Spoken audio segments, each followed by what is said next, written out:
Fraud. आज महत्त्वाच्या टॉपिकवर बोलू आपण. आज खूप भारी किस्सा घडला. भारी म्हणण्यापेक्षा शिकण्यासारखी गोष्ट होती. मी आमचे एक काही संबंधित आहेत, ते खरेदीच्या ठिकाणी मला भेटले रजिस्टर ऑफिसला, आणि ते एक प्लॉट त्यांनी एका व्यक्तीकडनं खरेदी केला होता. खरेदी केला इन सेन्स विकत घेतला होता, व्यवहार केला होता एका फ्रॉड मध्यस्थीच्या थ्रू. आणि त्यांनी घेतल्यानंतर सहज मला वाटलं म्हणून मी त्यांना डॉक्युमेंट बघितले. डॉक्युमेंट बघितल्यावर त्या मी पॅन कार्ड बघितलं. पॅन कार्ड बघितल्यावर माझ्या लक्षात आलं की त्या पॅन कार्डवर त्याची जी डेट ऑफ बर्थ होती, ती डेट ऑफ बर्थ नुसार तो फक्त 20 वर्षाचा आहे, आणि समोरचा जो व्यक्ती दिसतोय तो 20 वर्षाचा दिसत नव्हता.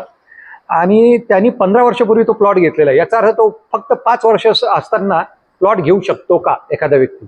त्याच्यावरनं मला त्याचा संशय आला, डाऊट आला. त्यानंतर सगळे डॉक्युमेंट त्यांनी व्हेरीफाय चेक केले, तर तो फ्रॉड निघाला आणि त्याला तिथे पकडला गेला.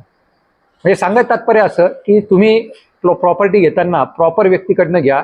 मध्यस्थी हा तुमचा, खरंच सांगतो मित्रांनो, कारण आपल्या आयुष्याची पुंजी असते, खूप मोठी अमाऊंट असते, लाखो करोडो रुपये असतात, आणि अशा ठिकाणी जर तो फ्रॉड झाला तर तुम्ही आयुष्यातनं लोक उठून जातात.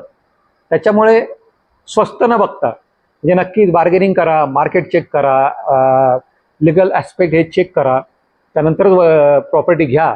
आणि घेताना जो मध्यस्थी असतो ना, हा खूप मोठा मॅटर करतो. मध्यस्थी हा जेन्युइन, त्याची पण माहिती नसेल तर पहिले त्याची माहिती घ्या, त्याच्यानंतर व्यवहार करा.